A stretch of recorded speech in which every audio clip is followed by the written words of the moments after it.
Video, we are going to look at some of the most common mistakes people make when speaking English. And I will explain the grammar rules you need to know to fix these mistakes and sound more confident when you speak. If you ever struggled with English or worried about making mistakes while speaking or writing, this video is for you. So make sure to watch till the end.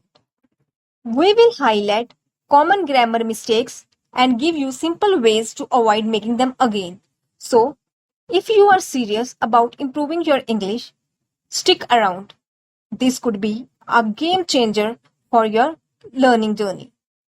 Now, here's something to think about. How many types of grammar errors do you think there are? Let's explore the key rules, learn how to spot those mistakes, and build a strong foundation for speaking and writing English the right way. Let's get started. Okay, so before we jump into examples, let's quickly go over the most common grammar mistakes जो लोग writing में frequently करते हैं, चाहे वो emails हों, school assignments हों या इवन सोशल मीडिया कैप्शंस. ये वो एरर्स हैं जो हम सब कभी ना कभी तो करते ही हैं. But don't worry, I will explain each one clearly with examples. First, spelling errors. कोई वर्ड गलत स्पेल कर देते हैं या फिर कोई सिमिलर साउंड वर्ड्स का कंफ्यूज कर देते हैं, जैसे definitely instead of definitely. Next है हमारे पास पंक्चुएशन प्रॉब्लम्स, मतलब full stop, commas, question marks का सही यूज़ नहीं करते. कभी कभी कॉमा ना लगाने से पूरी मीनिंग बदल जाता है. Then we have verb tense confusion. कब पास्ट टेंस लगाना है, कब प्रेजेंट या फ्यूचर यूज़ करना है, ये गलत हो जाता है. For example, she go to school yesterday, this is a wrong tense. उसके बाद हमारे पास है फॉल्टी पैरालिज्म. जब हम सेंटेंस में लिस्ट बनाते हैं बट स्ट्रक्चर कंसिस्टेंट नहीं होता, जैसे I like running, cooking and to dance, ये मिसमैच है. Next is missing commas. जब हम लॉन्ग स्ट्रिंग्स लिखते हैं और बीच में कॉमा नहीं लगाते तो सेंटेंस कंफ्यूजिंग हो जाता है. Then comma splice. ये तब होता है जब दो कंप्लीट सेंटेंस को सिर्फ एक कॉमा से जोड़ देते हैं जो. And last, incomplete sentences. ऐसे सेंटेंसेस जिसमें सब्जेक्ट या वर्ब मिसिंग होता है या सेंटेंस प्रॉपर कंप्लीट नहीं होता. तो ये थे हमारे पास 7 कॉमन ग्रामर मिस्टेक्स. अब हम इन्हें एक एक करके डिटेल में समझेंगे विद एग्जाम्पल, ताकि आप इजीली आइडेंटिफाई और फिक्स कर सको.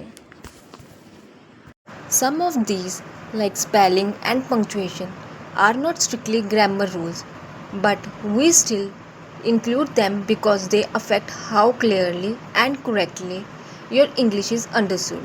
So in this video, I will cover grammar related mistakes also, all the things that can cause confusion or make your writing sound incorrect. Mistakes are something almost everyone makes while speaking or writing English.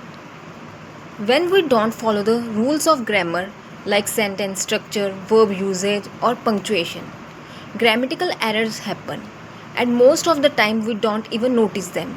So the question is, how can we identify these grammar mistakes? And how many types of mistakes are there exactly? That's why we are going to learn now. I will explain the most common types of grammar errors, how to spot them, and how you can fix them easily with simple tips. Let's break down step by step. Now, the big question is, how do we actually find grammar mistakes in a sentence?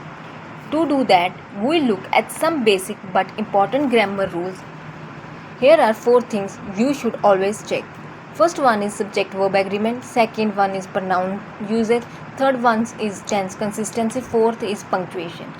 So if you are not sure whether a sentence is correct or not, start by checking these 4 things. They will help you catch most grammar issues. तो जब हमें sentence लिखते हैं तो हमें check करना चाहिए कि सब्जेक्ट और वर्ब मैच कर रहे हैं या नहीं. जैसे अगर सब्जेक्ट सिंगुलर है तो वर्ब भी सिंगुलर होना चाहिए. Example, she go to school, ये गलत है. करेक्ट होगा she goes to school. Here she is singular, so the verb should be goes, not go. चलो अब बात करते हैं एक बेसिक रूल की, सब्जेक्ट वर्ब एग्रीमेंट. ये एक ऐसा ग्रामर रूल है जहाँ सब्जेक्ट और वर्ब का फॉर्म मैच करना चाहिए. अगर सब्जेक्ट सिंगुलर है जैसे ही, शी या इट, तो वर्ब भी सिंगुलर होना चाहिए, और अगर सब्जेक्ट प्लूरल है जैसे दे, वी या स्टूडेंट्स, तो वर्ब भी प्लूरल होना चाहिए। एग्जाम्पल देखो, शी राइट्स एवरी डे।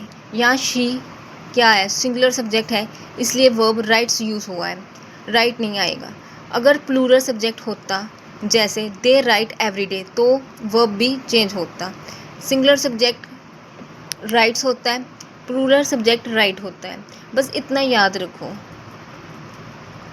जब भी आप सेंटेंस लिखो या बोलो, ध्यान दो सब्जेक्ट सिंगुलर है या प्लूरल, उसके अकॉर्डिंग वर्ब का फॉर्म चेंज करना है।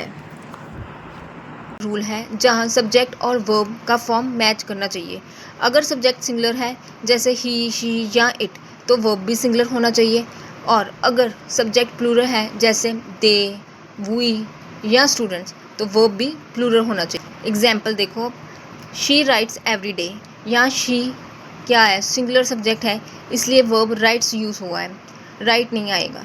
अगर प्लूरल सब्जेक्ट होता जैसे दे राइट एवरी डे, तो वर्ब भी चेंज होता।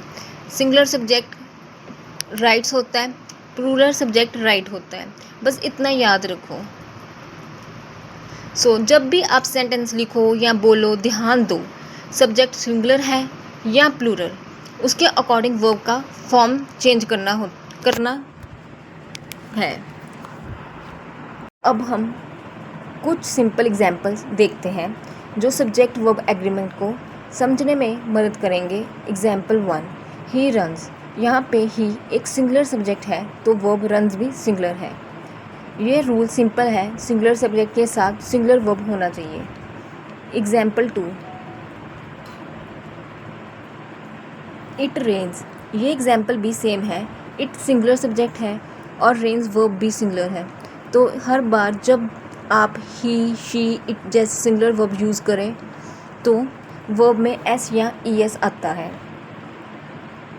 अब हम क्विक रिकैप करते हैं। Singular subject equal to singular verb. For example, he runs, she speaks, it rains.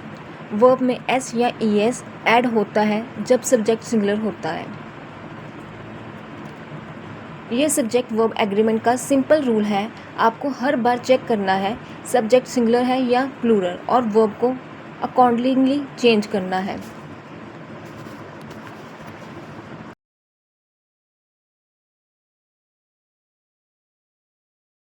लो, अब देखते हैं कि आपने अब तक क्या सीखा।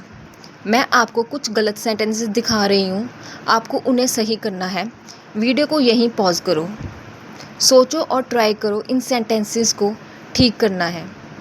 अपने आंसर्स कमेंट बॉक्स में लिखना ना भूलें, and at the end of the video मैं आपको करेक्ट आंसर्स के साथ एक्सप्लेनेशंस भी दूंगी, सो वीडियो एंड तक ज़रूर देखना। चलिए ट्राई कीजिए, let's test what you have learned so far.